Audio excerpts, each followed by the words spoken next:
Bonjour tout le monde, j'espère que vous allez bien. On se retrouve pour un nouveau test sur une chaussure que j'ai déjà évoquée dans l'une de mes précédentes vidéos où je parle de la Nike Kobe 4. D'ailleurs, si tu n'es toujours pas allé voir cette vidéo, je t'invite à la regarder. Je parle de l'histoire et de l'engouement qu'il y a autour de cette paire. Mais ici, on va parler performance et je vais vous donner mon avis sur cette chaussure qui est bien appréciée par beaucoup de joueurs. Pour rappel, la chaussure en question, c'est celle-ci, mais je vous ai préparé des images pour plus de détails.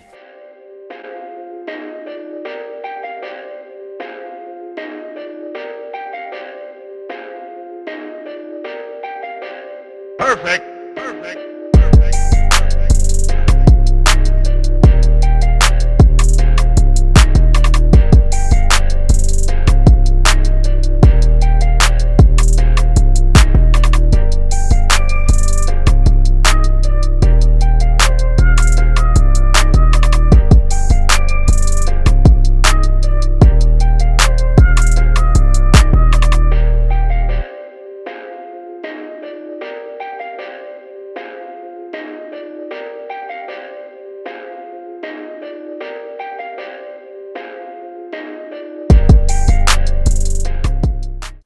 Pour faire un bref retour sur l'aspect esthétique de la chaussure, elle reste très simple, on a une coupe et une forme de chaussure classique, on n'a pas d'ajout superflu ni de superposition de plusieurs éléments, elle reste sobre et je trouve ça très appréciable, je vous laisse me dire vous ce que vous en pensez.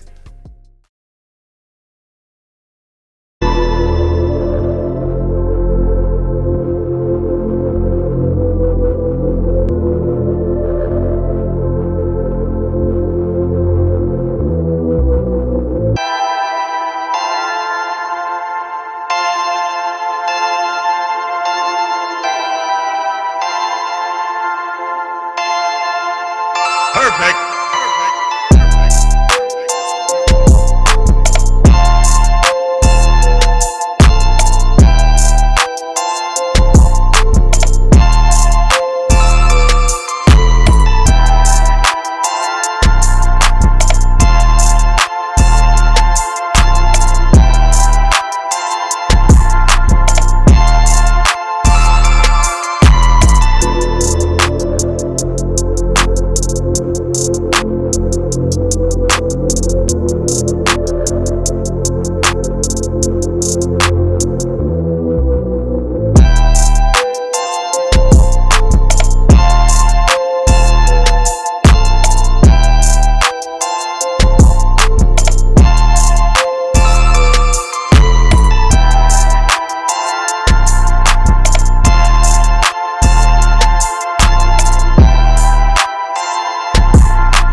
On va enchaîner tout de suite et on va parler du confort. Et cette Nike Kobe 4 est l'une des chaussures les plus confortables que j'ai pu tester jusqu'à présent.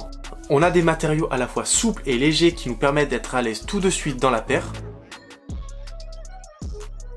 On a du rembourrage en mousse qui va venir contourner l'ensemble du chausson et éviter les frottements au niveau du contour de la cheville et du tendon d'Achille, donc pas d'ampoule ni d'irritation. On retrouve ce même rembourrage au niveau de la partie haute de la languette avec une épaisseur assez conséquente mais très légère. Le reste de la languette, elle, est très flexible, donc ça sera plus simple pour enfiler la chaussure. Et elle est aussi très bien aérée, ce qui va offrir de la respirabilité et une dose de confort supplémentaire à la chaussure. En termes de sensation dans le jeu, il n'y a aucun désagrément qui est à signaler, que ce soit en termes de frottement ou de resserrement. On a donc une paire qui est conçue pour nous mettre à l'aise tout de suite, et tout est mis en œuvre pour ne ressentir aucun inconvénient pendant le jeu. On continue et on va parler de l'amorti, et sur cette Kobe, on a différents types d'amortis sous la semelle, avec tout d'abord un amorti zoom à l'arrière de la chaussure qui est donc l'amorti le plus utilisé chez Nike, conçu pour son excellent retour d'énergie, ce qui va offrir une très bonne réactivité au sol. Et à l'avant de la chaussure, on a un amorti React qui demande moins d'épaisseur et qui est plus léger. Et il est là pour nous permettre d'avoir une foulée plus dynamique et plus souple. Donc sur cette Kobe, on a le parfait équilibre en termes d'amorti, en tout cas c'est mon ressenti. La combinaison du zoom et du React fonctionne très bien, on est à la fois protégé des chocs et dans les courses, les foulées sont plus fluides et plus réactives. On passe maintenant au maintien, et malgré une chaussure à coupe basse, on a une paire qui offre un très bon maintien, notamment grâce à sa composition en flywear qui permet d'apporter une très bonne stabilité du pied. Ce flywear, c'est un matériau ultra résistant composé de plusieurs filaments qui sont disposés de manière précise sur les endroits où la chaussure est le plus sous pression. Et ils vont venir envelopper le pied et assurer un maintien de qualité et une réponse optimale aux différents changements de direction.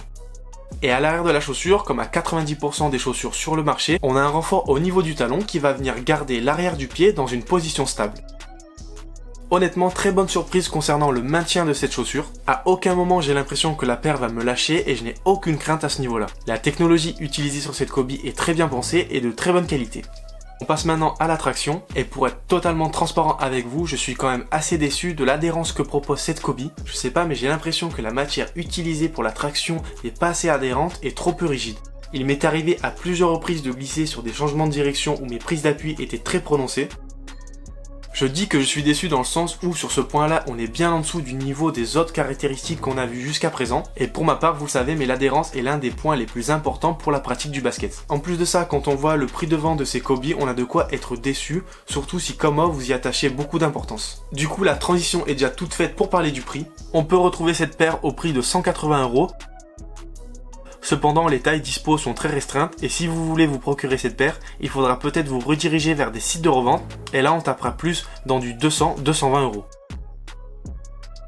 Alors pour conclure sur cette paire, cette Kobe est un véritable régal en termes d'amorti et de confort, cependant elle ne correspondra pas à tout type de joueur, elle est plus appropriée aux meneurs, arrière et ailiers qui recherchent une paire à la fois légère et résistante. J'émets quand même une petite réserve notamment à cause du prix, pour 180 €, on n'a pas non plus une chaussure aux qualités irréprochables sur tous les points, et je sais très bien qu'on est peu à pouvoir dépenser une telle somme dans une paire de chaussures. Après il est vrai que ce prix se justifie car c'est une Kobe et on connaît la carrière du joueur, cette paire est aussi un ancien modèle emblématique qui en plus a été revu pour la rendre encore plus performante. Et voilà, cette vidéo s'achève. Comme d'habitude, si t'as aimé, tu sais ce qu'il te reste à faire. Pour ma part, j'y retourne, j'ai encore pas mal de chaussures à tester. À bientôt.